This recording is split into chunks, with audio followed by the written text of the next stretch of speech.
recording if that's okay with everyone Mhm. also, so you can listen later again. It's going to be such an enthralling hour. So the title of this is long, but basically just thank you so much for joining me, and let's just get started. Okay. So we wanted to talk about the inspiration for using Google Classroom at Embassy. It came from recognizing a gap between student need and our delivery to our students. Last summer I took a TESOL online course development class, and I kind of drank the Kool-Aid on online learning.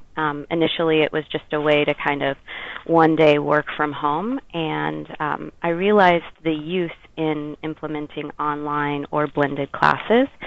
So I realized that knowledge without action is useless, and I was really excited to start putting that into action. We also realized that that was about the time that we stopped providing books to students, and so we really needed some solid resources that they could use at home. We recognized from like the existing teacher professional development class and just observations and assessment that I was making of the teachers that there was a real need to develop deep thinking and visible application of their teaching philosophies. There was a real lack of transparency in lesson planning and implementation, which was benefited by using the Google Drive. I'm so sorry. Can somebody put themselves on mute because I'm easily distracted? Thank you. So there was a lack of transparency in the lesson planning and implementation, and so we started saving things on Google Drive, which really helped a lot. But the Google Classroom offered, as you'll see soon, a really great opportunity to see everything that's going on in the class, and so to provide guidance to the teachers and evolve in their lessons, and then to also share the information with the students that's being practiced in the classroom, so they have materials to study when they're at home. There was no real evidence of continuing assessment in the classes because there was a lack of transparency, which again you'll see that Google Classroom really resolved. And there was minimal writing assignments and a lack of or inconsistent or poor writing feedback on the teacher's part. So as you'll see through Google Docs, which is an arm of Google Classroom, we were able to track the writing assignments and how they're being graded and taken a look at. So then we also have student focus groups every term, and during the student focus group I kind of talked to the students about obviously the issues that they were having and how we could better serve them in the academic department. And a lot of students, recognizing our student population, they're young, they're really accustomed to incorporating technology into their everyday lives and basically expect it in school. That's what the standard is for universities around the world.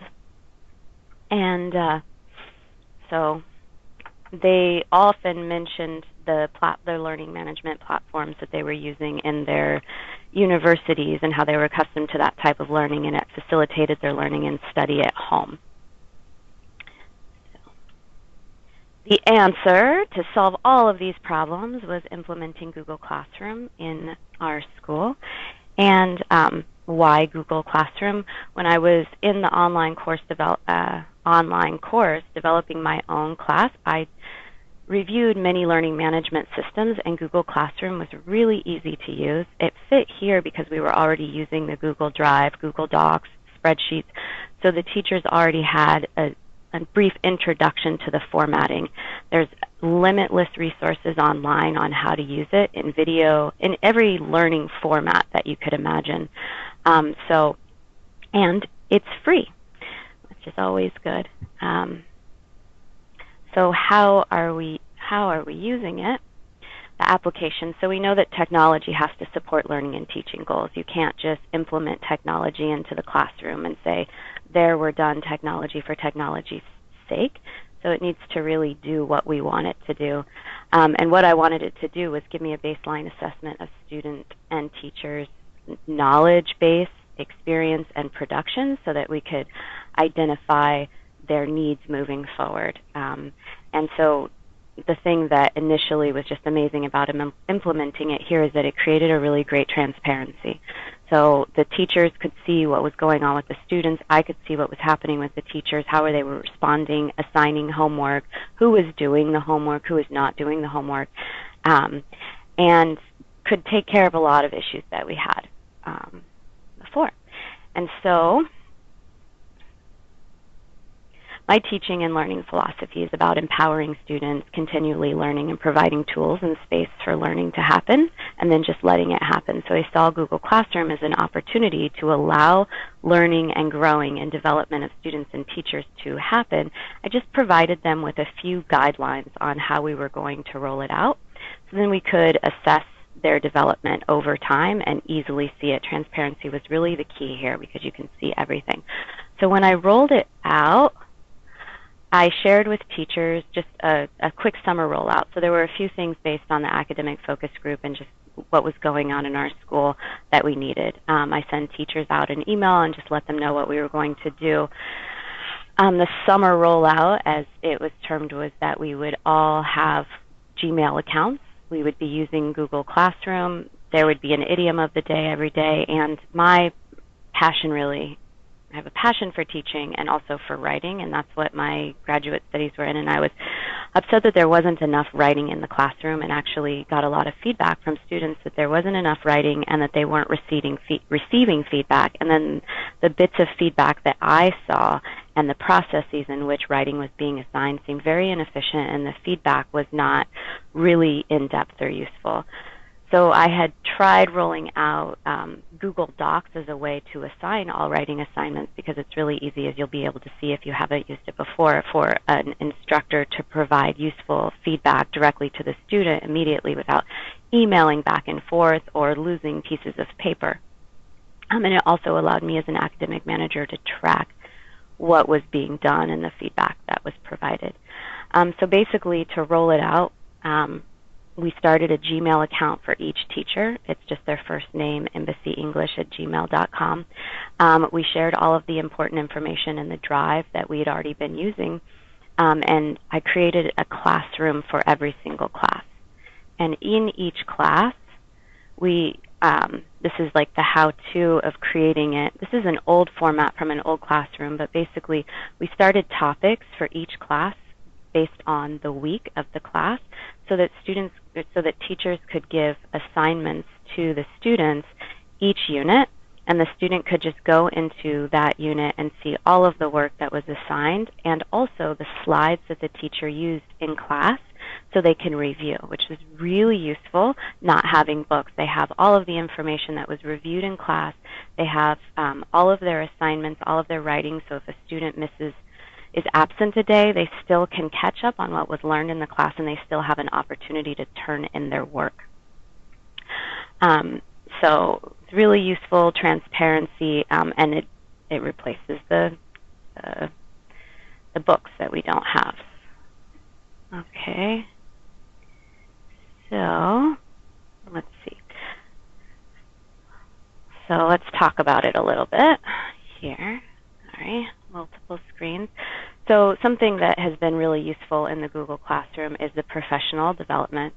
It's increased our administrative efficiency, which has been a big focus of mine since taking on this position, because I want to spend, and I want the teachers to spend, as little time as possible on kind of that back-end admin stuff, so that they can focus on why we're here, learning. The service that we're providing to our students is education, and I firmly believe that teachers ought to be learning all of the time and growing and developing as well. So we use the Google Drive to make things really administratively efficient. And then incorporating things into the Google Classroom, we shared that with the students as well, so the efficiency continued. Also, it's really useful, as I mentioned, for my pedagogical approach in teaching the teachers, and also for the teachers to help explore and develop their own approaches and show evidence of how they're applying their teaching and learning philosophies into their everyday practice. We had professional development prior to this that was whole group professional development, really exciting teaching and learning philosophy development and practicing creativity, but it wasn't something that I could see kind of flowing through the day-to-day in the classes, and it wasn't anything that I could help to feed and develop just with observations or talking with teachers. But here you can actually see the assignments that teachers are providing their students, the responses that students are providing, so that they can guide their student learning, and I can then guide their development. And it's really inspired a lot of amazing creativity and progress in the teachers. So we knew that we had quite a number of creative teachers, but there wasn't, because of the lack of transparency in lesson planning, development, and sharing, we weren't able to see how that was impacting the classroom, which we can a lot more now. So all the teachers are creating slides for their classes in Google Slides, which is really, obviously streamlined within the Google Classroom. They can share it with the students, and then also, in addition to each teacher being the teacher of their Google Classroom, and I'll show you how you assign teachers and students to the class in a bit, we invited all of the teachers in the school to be teachers in each of the classes so that they have access to one another's materials and can be inspired from one another, can borrow from one another. So we really built on a community of practice, and it was great because when we started it, teachers started looking at one another's classrooms and getting ideas and being really excited about it. We also had teachers develop special projects. We have a teacher who is very creative and took his students to Comic-Con. He was teaching this class. It was really great. Actually, it just happened to line up. So Comic-Con, for those of you who don't know, is a huge event in San Diego where I think tens of thousands of people come to the city, dress up as their favorite comic book character, and TV show people and everything comes. So the unit for that week was stories. So this teacher actually incorporated comics and the development of comics, the history of comics, the relevance of the Comic-Con to San Diego culture throughout the week. And he created slides to help them with superhero vocabulary, and their final project at the end of the week was actually creating comic strips, which was really phenomenal. And we could track all of that and see it here in this platform, which was great. Alrighty.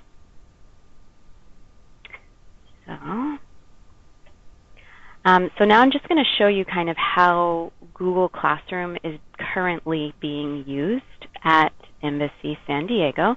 We're using it for a professional development classroom for teachers that I developed in another online course that I took for training of trainers through TESOL.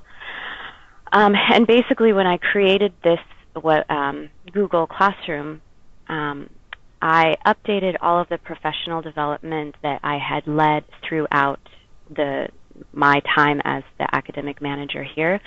So I incorporated the professional development group meetings that we had, and then I upload all of the faculty meeting notes as well, so that when new teachers are onboarded, the idea is that when new teachers are onboarded, they're up to date and aware of everything that's going on in the school, expectations of them. I created a teacher how-to guide that's also uploaded so that they can reference it for any, information details that they need, and it's also in Google Classrooms.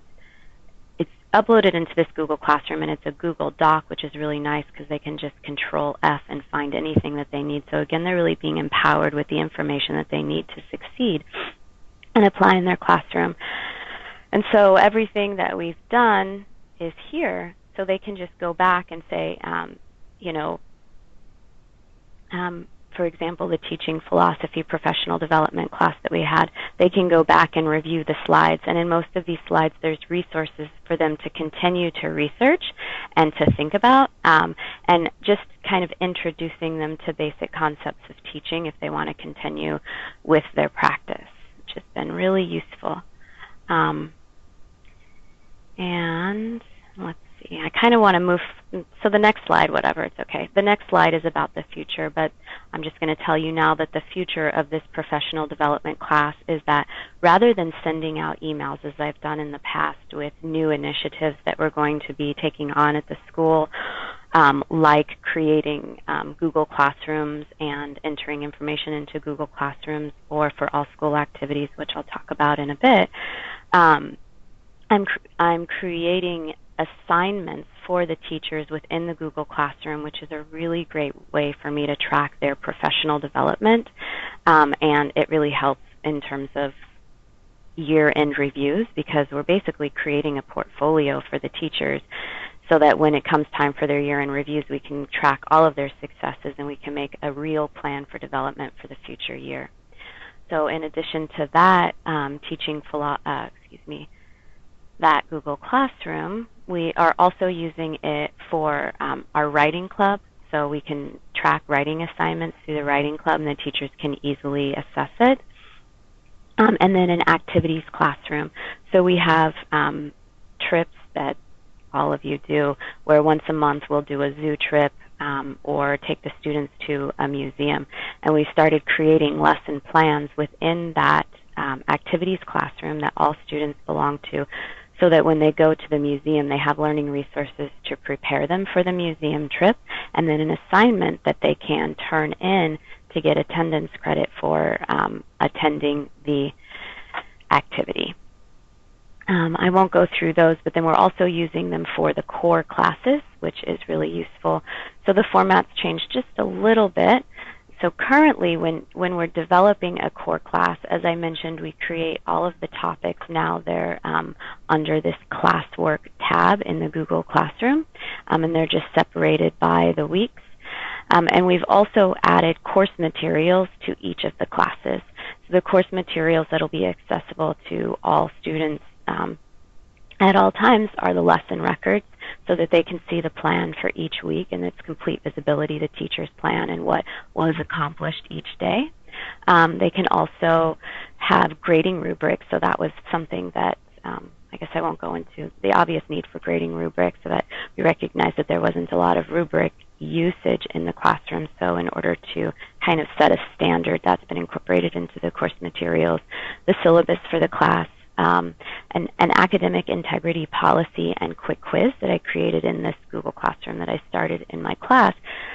What's been really great is that part of our summer rollouts have been a requirement to add a writing assignment with a rewrite every week in every class.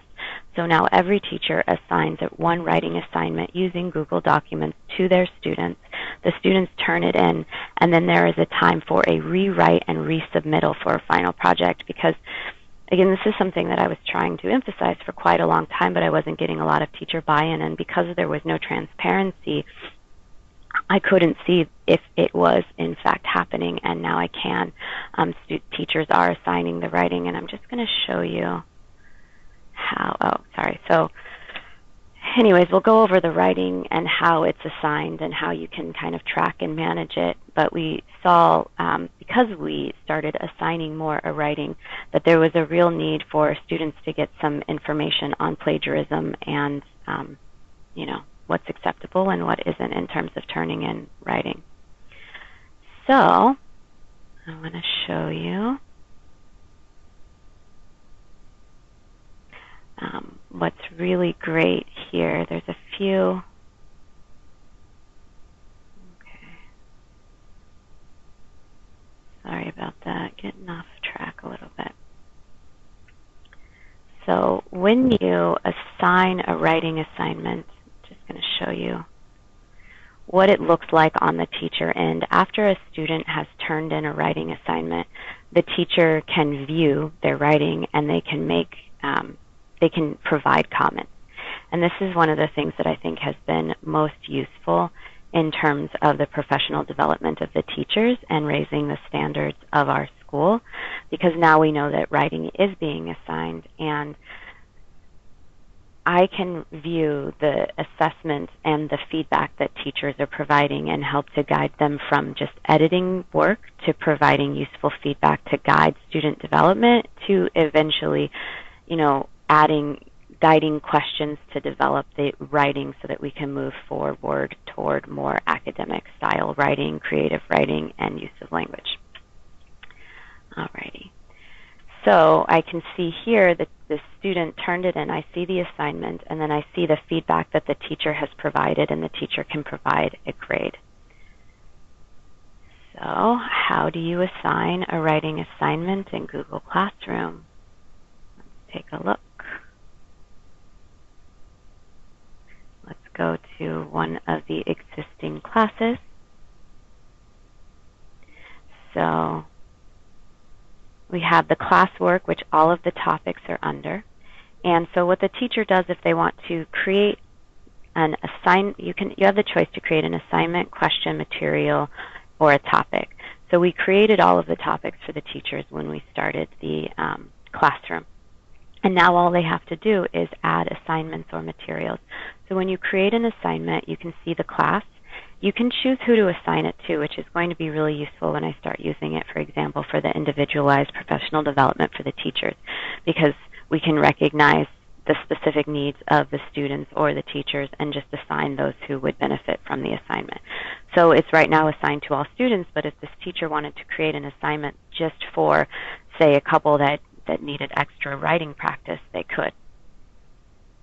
So they choose who they're going to assign it to. They call it they give it a title, whatever it is. They add instructions on how to create it. They assign a point value, which we're not using right now. They assign a due date when it's due, and then they choose a topic. By choosing a topic, it will fall under one of the units.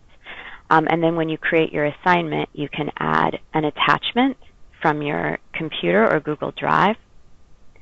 You can add something directly from the Google Drive, which we all have shared files in Google Drive. And then, so let's just say, and you can add a YouTube video with instructions to review. So say we add something from the Google Drive. We create an assignment. So this is really cool for writing and for all assignments. You choose over here, the students can just view the file. So if I choose that, they can just take a look at it. Maybe it's, there's nothing that they're going to physically turn into the teachers. But you can also have them edit the file so that it's a collaborative work and all of the students can edit one file together and build something. So say if you're doing group projects, you can send the assignment to 5 students and they all have that project and they're working on one document to submit to the teacher. Or you can make a copy for each student, which is what we do when we do the individual writing assignments. And you click Assign. And it's assigning. And we're practicing patience and waiting for it to assign. The assignment has been created. So what's really cool is when you create this assignment, which is here, all of the students can see it, and the teacher can see how many students they've assigned. So there's 12 people currently in this class. 12 people have been assigned the test or this assignment. You can see how many have been assigned it. You can see how many have turned it in. And what's really cool is we're going to go to another classroom really quickly and take a look at something that has already been assigned so that you can see how no one turned that one in. So here, 3 people have turned in this assignment. 7 people have not done it, so it wasn't a very popular assignment. And this teacher, it was a substitute, did not grade the assignment. So let's grade 1 for him. You click on the turned in, and you make your notes as an instructor by highlighting and adding, just like you do for Google Docs, or typing a note at the end. And then you just click, you can give them a grade if you want. You can add a personal comment. And then the teacher must click this return button, which I don't want to do because Guillermo is going to get it. When you return it, it moves from this turned in section to a graded section. So then the teacher can see what they've graded, what's been turned in, and it gets returned to the student so that they can review the feedback. So that was a bad example, but a good example because it shows that we can, we still have work to do. All right. So really quickly, we'll just talk about kind of where we're moving. So we do once a term what we call all school activities, where the entire school on the last Friday of the term goes on an activity. So far we've done 3, a beach cleanup, a visit to a a community garden that I manage at a university, and a visit to an estuary on the border of Mexico was the most recent one. So this all-school activity is a really fun way for us to build kind of community with our school, and it's been my mission to make sure that it has an academic focus and is related to the lessons that are happening in the classroom, and that's why we do it the last week of the term, because we're working off of book, and it's an outstanding opportunity for teachers to develop curriculum because we're off book, and for me to guide the development of their curriculum. So the requirements of the teachers for the all-school activities is I send out, like I showed you before, a Google Doc with all the requirements of developing their lessons. They have a due date, they turn it in, I review it, I return it to them, and then they make adjustments and teach the lesson. They review, they reflect, and continue with like an action research process. So moving forward, I'm going to add that and all teacher assignments to the Google Classroom, which, as I mentioned before, is going to be a great way to, number one, build the portfolios of the teachers, and number two, allow me as an academic manager to kind of guide their development, because I'm seeing how their lessons are developing and being implemented, the reflection process that follows them. And then also, it's a really easy way to create a portfolio so that when it comes to year-end reviews or talks with teachers about promotions or work that needs to be done, it's all organized, and I can see who's turned it in, who hasn't, and the work that's being done. So we're also going to continue to build upon the materials and the class development. So I think a really key part for academic managers and directors implementing this in schools is knowing in your classes is to have a baseline of materials that you provide for the teachers that's going to set a standard of expectations. Like there's a rubric now in your Google Classroom, you're expected to use rubrics when assigning all writing, speaking, or presentations. Also, the academic resource, or excuse me, the academic integrity resource is really useful in setting that standard and guiding teachers in providing feedback to students who are plagiarizing, to let them know what is acceptable and expected of both the teachers and the students. So it's really useful, and to have a syllabus that's easily accessible to the students is valuable as well.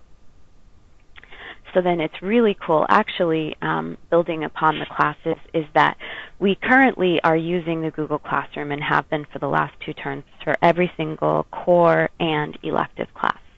And we've got a few trials running now in 2 of our classes, 1 core and 1 elective class, for the teachers to create portfolios for each of the students within the class, so that when the students graduate, they have a folder of all of the work and projects that they have completed in this class, and it's saved on their Google Drive, because they all have Gmail accounts and have access to the Google Drive. So long after they're gone, they still have all of the work that they've created while they were here. They have tangible evidence of what they've learned and produced during their stay at Embassy English. So we're doing that for 1 core class, and then also for 1 elective class, which is the business class. So all North American schools offer a business class, and so there's an assignment that will be each student who enrolls in the business class will leave the business class with an English resume, cover letter, and video interview or introduction of themselves to share with employers or whoever they hope to share it for. So tangible evidence, again, of things that they've learned and implemented in the class, which is really useful. And the thing that's great about Google Classroom is even if you have a business class and you're already assigning a resume, cover letter, and video interview, we have rolling enrollment, so we have new students joining every week, as you are all aware. So in the Google Classroom, you can create an assignment, and when a new student comes, you can direct them to the resources for that assignment and allow them to review and go through the work and build the resume and cover letter without having to go through it again with students who have already created it. So it really allows a lot of freedom and more independence in learning, so that it's more directed toward independent learners. So San Francisco and New York are planning to adopt Google Classroom. New York is rolling out 1 class, a writing elective, that they're trying to get moving this term, and San Francisco plans to add all of their current course offerings to Google Classroom, just as we're doing. And then hopefully we'll be sharing it with English USA so that we can spread the word about how fabulous Google Classroom is and how useful it is to develop schools and classrooms. And that's all I have. I know I've been speaking a lot, and I really appreciate you all listening. I'm going to open it up to questions, and then we can pull in the Google Classroom, and I can kind of direct you through a few things. I'll share these slides, the notes that I have, and then also the Google Doc that I created to kind of get us rolling as a school. So please, everybody unmute and talk all at once. Thank you so much, Courtney.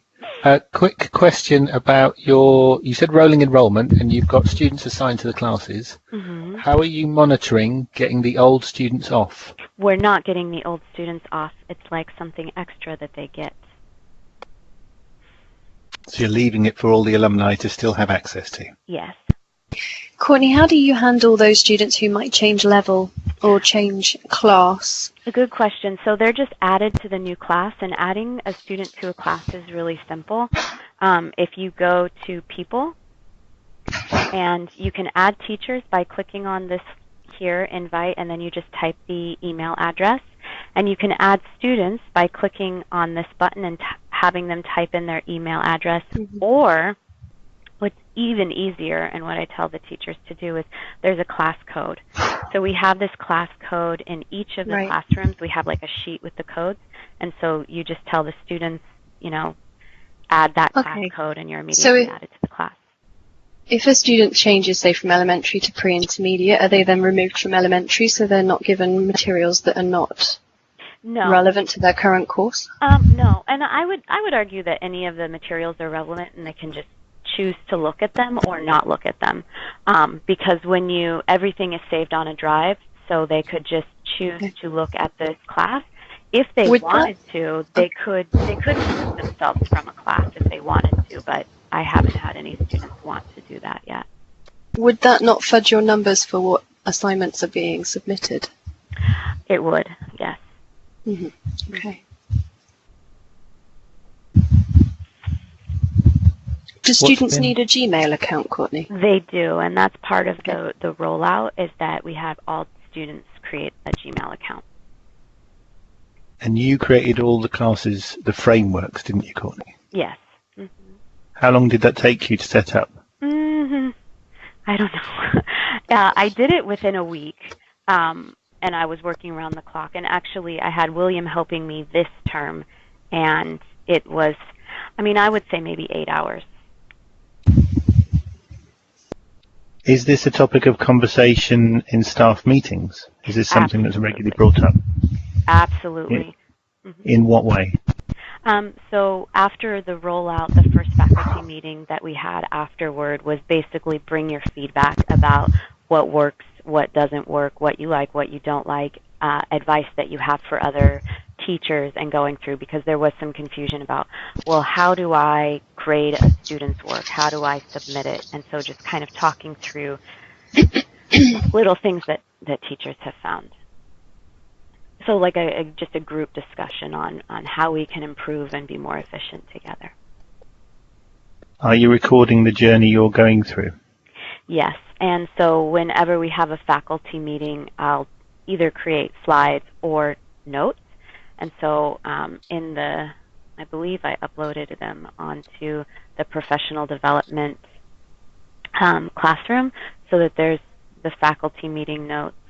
I'm not sure if this is the right one, but the faculty meeting notes are in this is it. So this was our summer rollout review, and basically all I did was create headers, and then we went through as a class, or excuse me, as a class, and we talked about what worked and what was expected of them. So for example, we had an idiom of the day. Is it okay to just say the idiom and not use it, not allow opportunities? No. So we kind of agreed as a group what the expectations of each of those things were.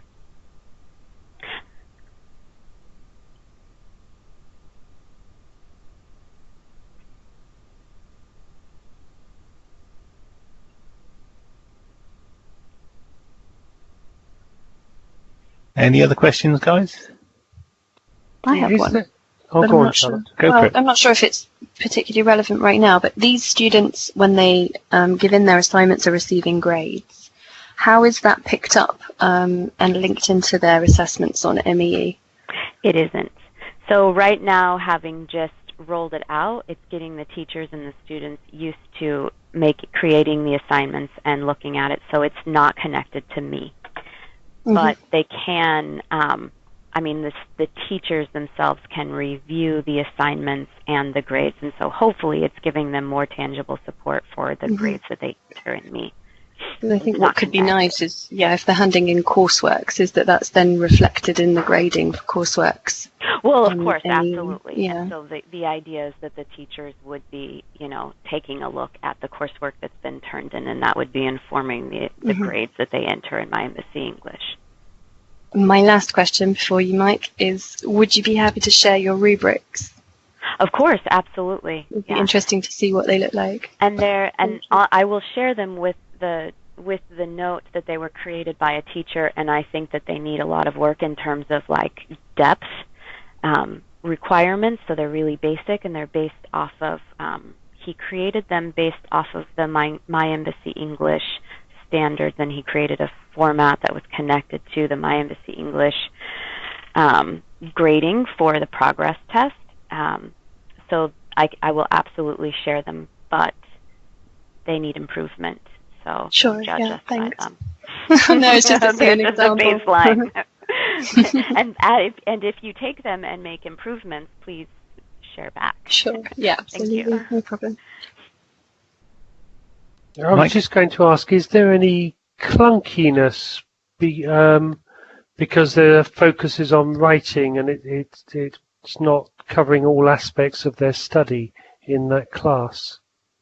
I'm sorry, can you say again? Is because the focus is specifically on writing, is there any challenge in terms of linking it in? Do they not say, why aren't my listening assignments, why aren't my speaking assignments housed here? Well, the idea for me is that all assignments will be housed here, but I put a real emphasis on writing because we were not assigning enough writing, and we weren't meeting student needs in terms of writing. So either we weren't assigning writing, it was assigned and it wasn't ever returned or graded, or it was assigned and it was edited rather than, properly assessed. So for me, the writing is a good starting point for my assessment of the teacher assessment of writing. I haven't heard any students complain that other assignments weren't on, because it's not just writing that's incorporated. All of the assignments that the teachers add are part of it. So if we take a look, for example, at this teacher this week, she has her weekly lesson plan, so they kind of review what's going on. She has class notes of what they're doing in the class and class slides. What's your favorite song? Post names of your favorite songs here. So then they'll have a class discussion about it. So let's see. So it's not just writing. Everything is being assigned. Everything can be assigned and stored there very easily. Exactly. This is a grammar review, for example. Okay. Can I ask another question? Please. Please do. Please ask lots of talk. Ever in the process. Do you co-teach? We do not. We were for a while. There was a lot of resistance. There were some cool things that came out of it. But then we had some, you may have heard, we had to be evacuated from our building, and there was just too many changes and transitions. So we put it on pause. Okay. So you have one teacher in charge of one class. And Exactly. Do you change your teachers to different classes regularly or not regularly? Only with the term. So, of course, things always come up. People are sick, people quit, get new jobs. So then we assign new teachers, but we try to keep one teacher per term, per class. But what's really great about this is that, collaborative space. So actually, we will be having a co-teaching coming up shortly. We have a staff member who will be sharing a course with another teacher. And I think that this platform is really an amazing space because they can see very easily something. A disconnect that's been an issue for us is when subs come in, it's kind of a mystery what they did. And Google Drive and the lesson records being in Google Drive were useful, although not as easy to track and there wasn't as much information.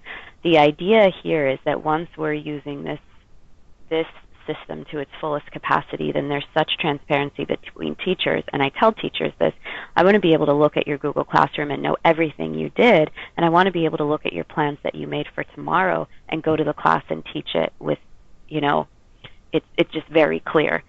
So once we get moving toward, progressing toward using this the way it ought to be, then co-teaching, I think, would be more easily facilitated. Absolutely. Because we have a lot of changes here, a lot of opening classes, a lot of closures from week to week. So I'm just thinking about how it would work and how a new teacher assigned to a class could easily pick up where an old teacher left off, for example. Well, I'd say this would really facilitate a lot of changes because you could just add the teacher to the class and they can see all of the materials that other teacher has created. And in fact, what we've done here is we have a few teachers that are just outstanding at developing slides and supporting materials.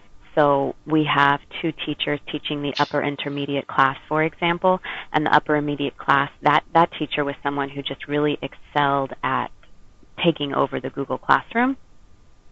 All of his materials are really easy to view, so I've encouraged them, in fact, not to create their own slides and to use his slides. So I'm a new teacher. I'm coming in. I'm teaching upper intermediate. It's really great because I can just go and see what this seasoned teacher has assigned, and I can just, the new format now, all of these things are in one folder, so I can just copy-paste that folder into my Google Classroom and use all of the resources.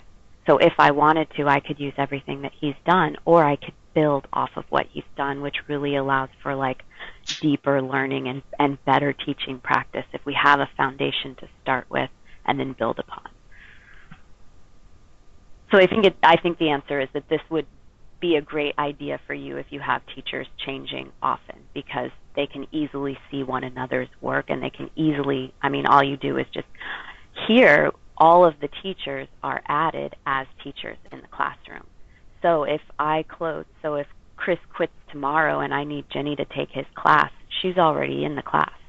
So I can just call her and say, take a look at the Google Classroom, review his materials, so that you can kind of see where the class is at.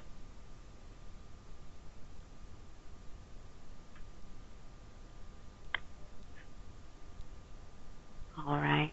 Trying to allow space for thinking and questions. I think we have a few more minutes. Okay, good. Just one question from me, Courtney, and not really to you, but anybody who's old enough to remember the old diploma. To remember what? The old diploma. Is Daniel still on the call? No, he left. Okay, so it's probably me, Mike, Rolf.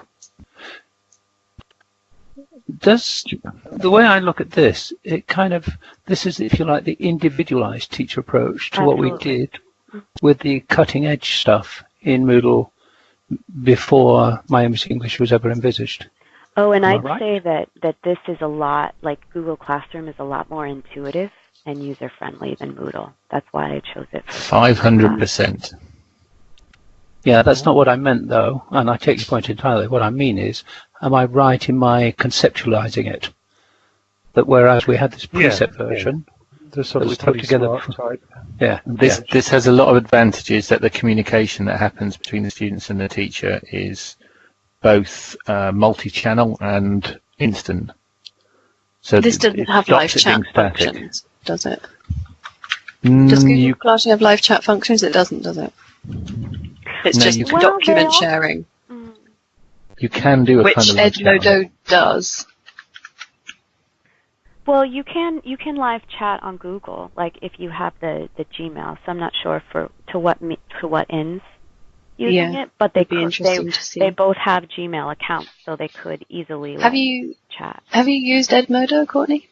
I perused it, but I liked Google better, so I haven't used it for a class. I haven't implemented anything with it.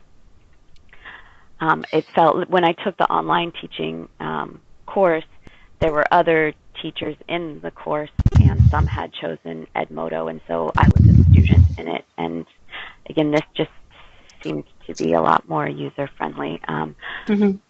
But so what would you use the chat for specifically?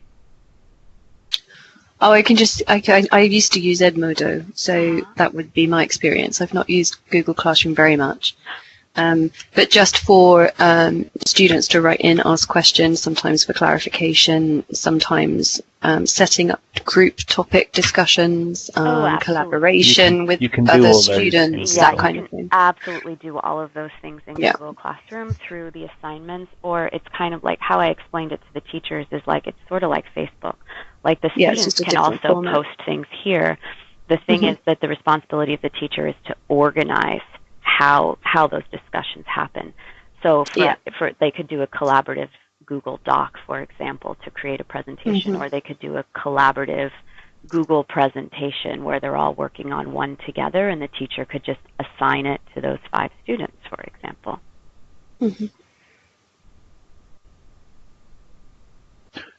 Do you have different levels of engagement among teachers? Absolutely, yes. And we have, I mean, they're all on it, and they all like it. They were all relatively resistant to me because I just kind of said, you know, we're doing this. We're just going to try it, and we'll see how it happens, because, you know, too much talk and not enough action is just, it's a waste of oxygen.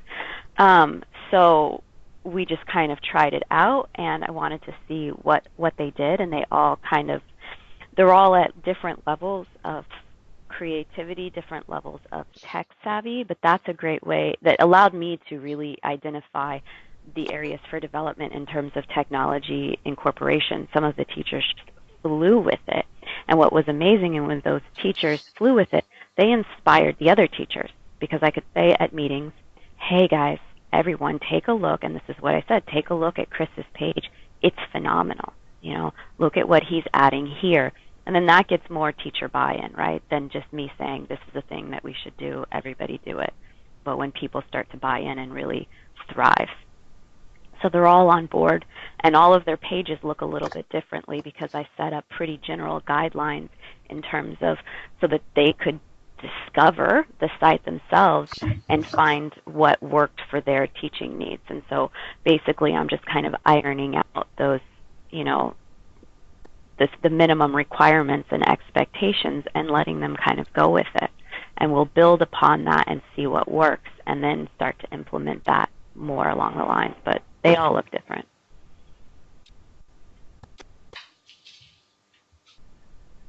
Thank you. Any other questions, guys? No, not for now, I believe. Cool. All right. Well, thank you so much, everyone. And if you are you thinking of? I have a question. Is anyone thinking of doing this in their? Is anyone going to start using Google Classrooms? I mean, we're thinking about it. No commitment here. It's okay. I'm all the way in California, so I can't hold you to any promises that you make.